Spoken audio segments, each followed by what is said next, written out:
একেবারেই সহজ হয়ে গেল কুয়েতে আসা। সহজ হয়ে গেলেও ভেতরে কতটা কঠিন হয়েছে তার বার্তা আপনারা এই মধ্যে পেয়ে গেছেন। বেশ কিছুদিন থেকে কুয়েতের নিরাপত্তা বাহিনী সকাল দুপুর রাত করে যে অভিযানগুলো চালাচ্ছে, এই অভিযানগুলোর মূল উদ্দেশ্য হচ্ছে কুয়েতে ট্যুরিস্টে ভিজিটে এসে যে আপনি কাজ করতে পারবেন না তার স্পষ্ট বার্তা। আগে থেকেই কুয়েতে যারা কাজের বিষয়ে এসেছিলেন তাদের বিরুদ্ধে এই অভিযান পরিচালনা করে আসছে কুয়েতের সরকার। গতকাল থেকে কুয়েত ওপেন হয়ে গেছে, কুয়েতে আসতে পারবেন এখন বাংলাদেশ সহ পৃথিবীর যে কোনো দেশের প্রবাসীরা।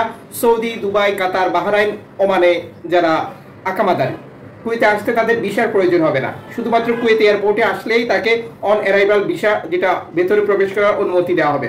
তবে সেক্ষেত্রে শর্ত হচ্ছে আকামার মেয়াদ 6 মাসের উপরে থাকতে হবে যে দেশ থেকে এসেছে সেই দেশে, যা এর আগের ভিডিওতে তথ্য দিয়েছে। এখন যে সকল প্রবাসী বাংলাদেশি মধ্যপ্রাচ্যের বিভিন্ন দেশ থেকে এসে কুয়েতে কাজ করে জীবিকা নির্বাহ করার পরিকল্পনা করেছেন, স্বপ্ন দেখছেন, তাদের জন্য আজকের এই তথ্যটি গুরুত্বপূর্ণ। কুয়েতের ভেতরে থাকা লোকজনকে বর্তমান সরকার কিভাবে নিয়ন্ত্রণ করছে। কুয়েত জুড়ে নিরাপত্তা অভিযানে 178 জন আবাসিক আইন লঙ্ঘনকারীকে গ্রেপ্তার করা হয়েছে।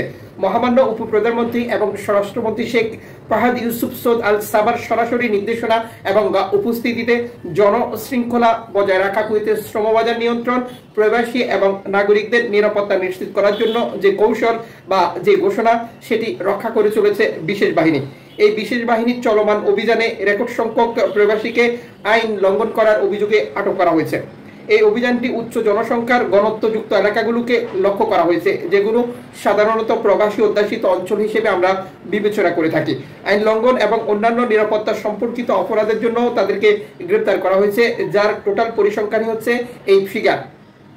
স্বরাষ্ট্র মন্ত্রণালয় আবাসিক আইন প্রয়োগের প্রতি তার অব্যাহত প্রতিশ্রুতির উপর জোর দিয়েছেন। এই ফলাফল কি তা আপনারা এরই মধ্যে ক্লিয়ার হয়ে গেছেন আপনি যদি একজন কুয়েত প্রবাসী হয়ে থাকেন এবং আমাদের প্রত্যেকটি তথ্য দেখে থাকেন। সাধারণত সকালবেলা যে টার্গেট করা হয় সেটা হচ্ছে সকালবেলা ডেইলি হাজিরা চুক্তির ভিত্তিতে কনস্ট্রাকশন সাইট, বিভিন্ন এলাকাতে যেটি ঘন্টার চুক্তির ভিত্তিতে লোক নিয়োগ দিয়ে থাকে বিভিন্ন প্রতিষ্ঠান, ব্যক্তি বিশেষ। আর এই লোকগুলোর তাদের এভাবে কাজ করার অনুমতি রয়েছে কিনা সেটি যাচাই করা হয়। আর এই যাচাইয়ের ফলাফলই হচ্ছে আবাসিক আইন লঙ্ঘন সহ আকাম আইন লঙ্ঘন, শ্রম আইন লঙ্ঘন।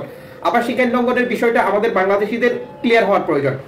আমরা খাদেম ভিসা নামক ফ্রি ভিসায় কুয়েতে আসছি 10 থেকে 15 লক্ষ টাকা বিনিয়োগ করে। আমাদের টার্গেট হচ্ছে বাইরে কাজ করে জীবিকা নির্বাহ করা, কিন্তু বর্তমান সময় এটা কতটা কঠিন তা আমাদের পরিসংখ্যানগুলো দেখলে আপনারা ক্লিয়ার হয়ে যাবেন। আশা করি যে আবাসিক আইন লঙ্ঘনের অভিযোগে আপনি আর আটক হবেন না যদি আপনি কুয়েতে ফ্রি ভিসা নামক বিষয় না আসেন। আপনি অবশ্যই কুয়েতে আসবেন। Welcome Kuwait. কুয়েতের শ্রমবাজারে রেকর্ড সংখ্যক বাংলাদেশির প্রয়োজন রয়েছে, তবে সেটা দক্ষ। আপনি যে কাজ জানেন সেই কাজের উপর একটি ভিসা সংগ্রহ করুন, আপনি কুয়েতে আসুন। Welcome Kuwait. কিন্তু আপনি কাজ জানেন না, আপনি কুয়েতে এসে কাজ খুঁজে নেবেন, কেউ আপনাকে খুঁজে দেবে ফ্রি ভিসা নামক, আপনি মন চাইলে করবেন, মন চাইলে করবেন না, এই ধরনের পরিস্থিতি বর্তমান কুয়েতে নেই। যে সময় ছিল সেটি অতীত হয়ে গেছে, যেটি স্বর্ণালী যুগ। বর্তমান কুয়েতে আপনাকে টিকে থাকতে হলে কুয়েতের নিরাপত্তা বাহিনীর অভিযান, আইন মেনে এবং শ্রমবাজারের সুশৃঙ্খলতা মেনেই আপনাকে টিকে থাকতে হবে। এখন সিদ্ধান্ত আপনার, আমরা শুধু তথ্য দিয়ে সহযোগিতা করে থাকি। চ্যানেলটি সাবস্ক্রাইব করুন, ফেসবুক পেজটি লাইক ফলো করুন, এভাবেই নিত্য নতুন আপডেট তথ্য প্রতিদিন দেখার জন্য।